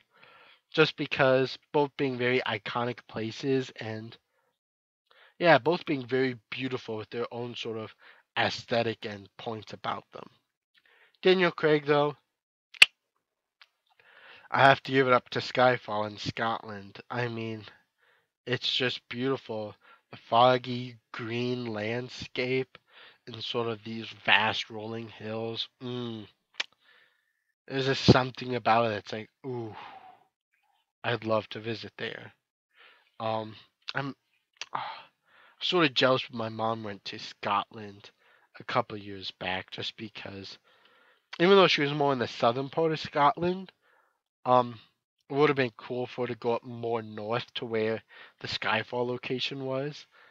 Because someday I'm going to get up there and get to that curve in the road where you get the iconic James Bond just staring out over the fog. It's really, really beautiful. Moving on to best theme for each actor. Bit of a surprise here for how much I've talked about Goldfinger. That isn't actually the best theme I have for him. For Connery, I actually have it as Thunderball. I actually like the more deeper, manly tones for that theme versus the sort of more iconic bits of Goldfinger. The Goldfinger Thunderball sort of has a bit of the same, but I like the deeper tones of it. The he strikes da da da da da like Thunderball. I just like a bit more for some reason. I don't know why. Um, but there's something also about the whimsical, whimsy sort of instrumental tunes of the beginning of You Only Live Twice. The da da da da da da da da da da da da da da da da da da da. That is also really nice as well. Going into the you only with the slightly Japanese background tones to it, it's also really nice. Roger Moore, I can't do my boys wrong. Um, I can't give it. I have to give it to Duran Duran with their song "View to a Kill." The bum bum ba dum bum bum ba dum bum bum ba dum bum ba da da da dum. Loving you is a view to a kill. It's so good. I was in love with Duran Duran way before I was in love with Bond. And knowing that they did a Bond theme just made it so much better. To Review to a Kill was actually when I went through and watched all the movies through, was actually the second movie I watched after Goldfinger. Um, Timothy Dalton, also, I'm a lover of the 80s. It has to go to, even though there's only two to choose from, Aha, with their song The Living Daylights. Ah, living daylights.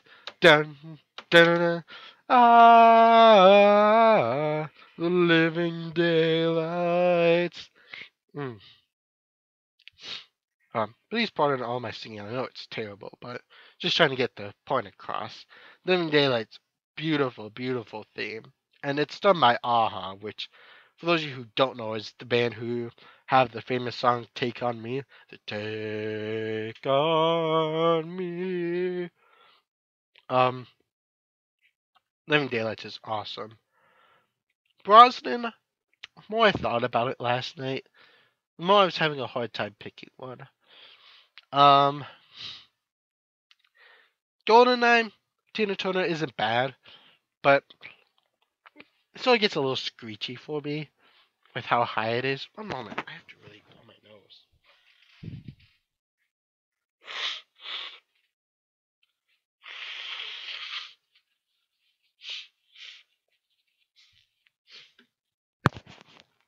Ugh. Hoping my medicine were kicked in by now, but apparently not. Yeah, GoldenEye I'm not a huge fan of. The more I think about it, I maybe almost make it a three-way tie for Die Another Day, Tomorrow Never Dies, and The World Is Not Enough. Just because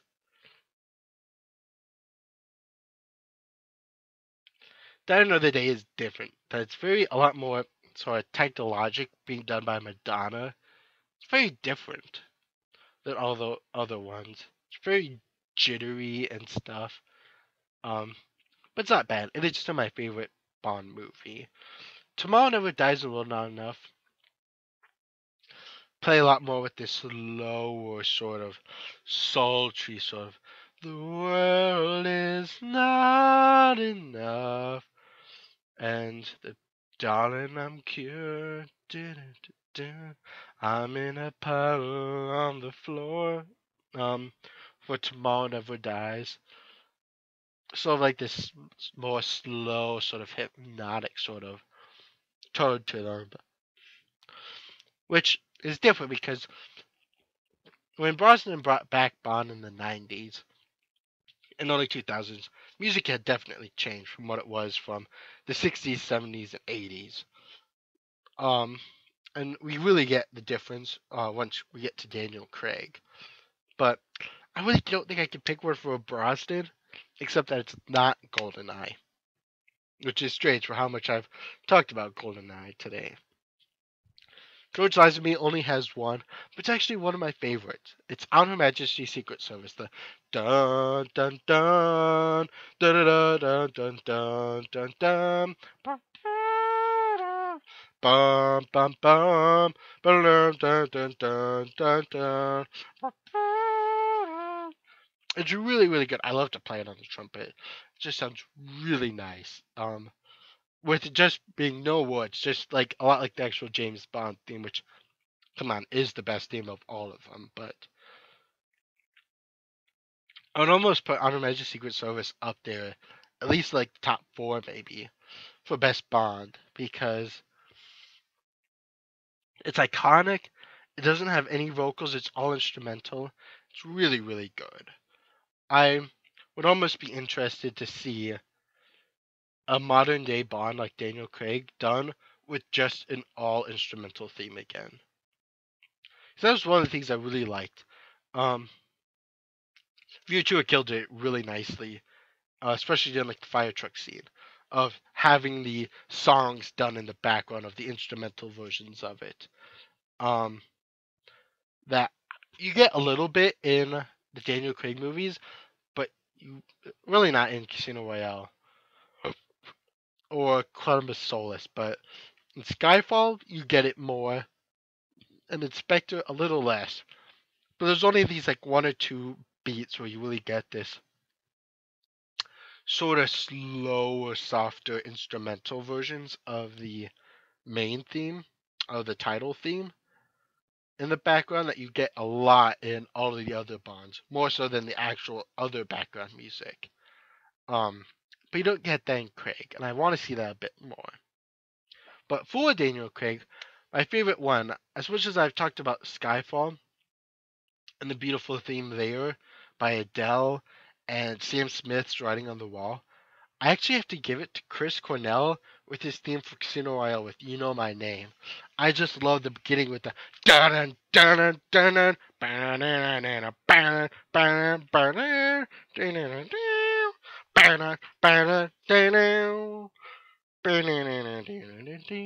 when you take a life, do you know what you give? it's I really like it because it hits a lot more with more of a rock theme to it. It's a really heavy theme for a very like sort of slow movie. It almost seems out of place. But the title sequence for it I really like with the background visuals of the whole poker chips and cards and everything that you would see at a casino. It's really good. And there's something about the song that's slightly hypnotic that every time I just can't help but sing it. It's so super good. That for some reason I put it over Skyfall and Spectre or Riding on the Wall for some reason. I don't know why, but it's my favorite. Maybe because Casino Royale was one of like the first movies that I saw of James Bond before I really binged. Not really binged. It was like a summer I watched through all the Bonds. It was one of the first ones that I was like, ooh, I really like the theme before liking the actual like movies. So I have to go with that. Then we're going to end with just talking about the best movie for each actor. Connery, Goldfinger, no doubt about it. Moore, Man with the Golden Gun. Dalton, Living Daylights. Brosnan, Die Another Day. Lazenby on Her Majesty's Secret Service. And Craig at Skyfall. Like I've said throughout all of these, and I've mentioned multiple times, you can't beat these movies. They're just awesome.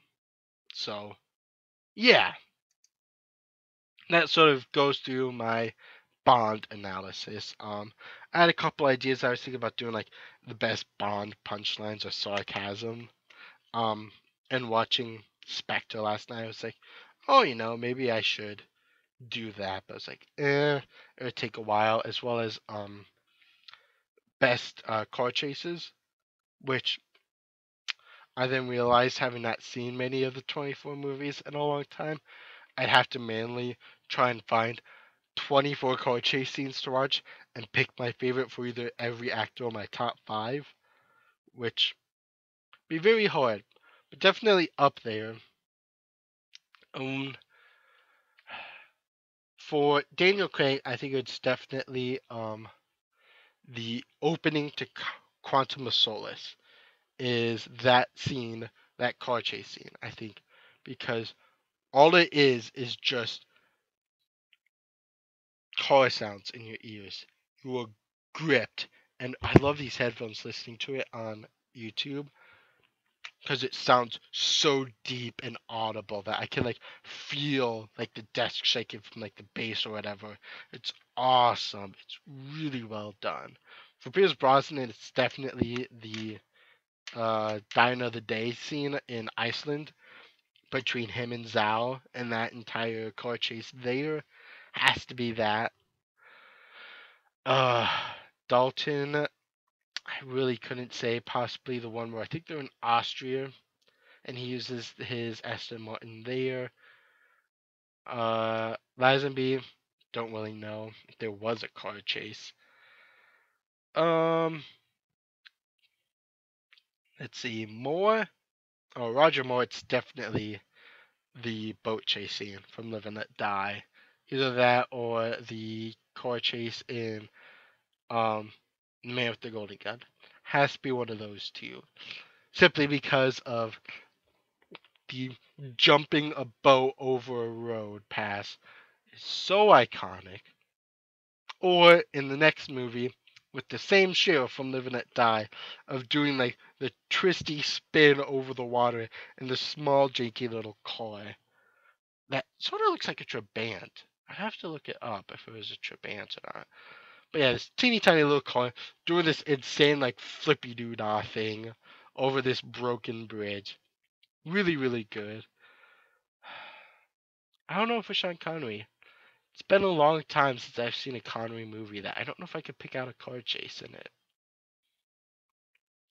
If I did, maybe the Goldfinger one with the Aston Martin. Maybe that one. So yeah, that's sort of my spiel of James Bond for however long I've been going on. Goodness me, a bit more of a longer podcast. But hey, at least it's been live for the entire time, thankfully. I haven't had any problems there. Had a couple of people come in and out, so that is awesome. But yeah, we're going to actually wind down the stream, which, like I said, it was unfortunately going to be one of the last streams for a while. Just because of different things dealing with school, home life, and everything that a lot of the things are going to have to take precedence first before I can find a lot of real time to do other stuff, unfortunately. So I'm deeply sorry to you guys, but um definitely yeah, follow me on Twitter or on Facebook if you want to know when the next stream is going to be. But like I said, probably not until after Christmas. Hopefully, there's still going to be at least one video a week of something. Probably going to be Guardians of the Galaxy and Lego Star Wars. I'm going to try and get Lego Star Wars back up. So, yeah. So, yes. But because there's going to be so much time, next time we do this, I promise to all of you, we will talk about Baby Driver. I know I mentioned it last time that that was going to be the next topic, but I became too obsessed with it to where I'm going a bit overboard with it. But next time will be the pitch your Baby Driver slash car driver heist movie idea, and there's a couple stipulations behind it. First thing is um the main character is the driver for these heists. Whether he's part of the heist as well, or he's just the driver, he has to at least be the driver of the car. You have to have at least two, if not three heists in your movie. Um, you have to mention at least one vehicle that you used during the heist. It might be the same vehicle, or you might have multiple vehicles throughout. Doesn't matter. But the other thing is you must have at least 10 to 12 songs that play throughout your movie, much like in Baby Driver. Um, and it doesn't necessarily have to be like Baby Driver, to where all the songs that play are the ones he's listening to. These can be, I used to know the words because I took a film class last semester. Oh, it's diegetic, I think. I have to look up the words. Diegetic. Um, yeah, diegetic sound. Sound whose source is visible on the screen and whose source is implied. Yes. Um, yeah, it's all part of diegesis. So, diegetic sound is the sound that is playing in the movie is the same that the actors are hearing. So, in Baby Driver, all of, if not most, if not all of the music in there is diegetic. The same music we are hearing is the same music at least Baby is hearing in the movie. But you don't necessarily have to have that for your movie. Especially with mine for a couple beats, a lot of them are non-diegetic. Or the music that is playing in the movie, the actors or the people in the actual movie aren't necessarily hearing it. It's just, it's still hitting the beats for the movie, but it's not necessarily music that the actors are hearing. A couple of them are, but not all of them. But you have to have at least 10 to 12, which is the normal amount of songs for a typical music album. So figure this is the album for it. Maybe you have some a film score over the back of it done by John Williams or Hans Zimmer or something. You could easily have that, but you have to have at least 10 to 12 songs of pop cultural songs in there. These can be from any genre, but it's like in Baby Driver. They can be old or new. It can be Tequila or a Queen song, or maybe a lot of your songs are all by Kanye West or by Ed Sheeran or something. Doesn't matter, but it has to be 10 to 12 songs and everything. And so yeah, otherwise you can have fun with it. You can choose what actors or who is your main person, female or male, who's sort of like their enemy, what do they wear, what vehicles do they use, sort of have fun with it. Um, and everything. So I'll be presenting mine to you guys whenever I do this next time, which is going to be super cool and super fun. Can't wait to show it to you guys. And yeah, everybody's gonna pitch theirs. So for anybody watching, go ahead and pitch yours in the comments below, or comment over on my blog, Lego MacGyver, where there's a link below to easily get there too. Otherwise, it's just Lego MacGyver at WordPress. For you guys to go ahead and comment there. Otherwise, comment to me on Facebook or Twitter your ideas as well, and we'll sort of go through all of them because it's super fun. I think this idea is super fun. I love the movie. So, yes. So that's what's going to be for next time, whenever next time is. But otherwise, until then, thank you guys also very much for watching the Chitty-Chat cast. Podcast dedicated to talk about random stuff because why not? I have been your host, Chris Ringelberg, otherwise known as Lego MacGyver. Jolly Master Builders and Tree Chatters out there. Stay bricky, keep building. I'll see you all next time.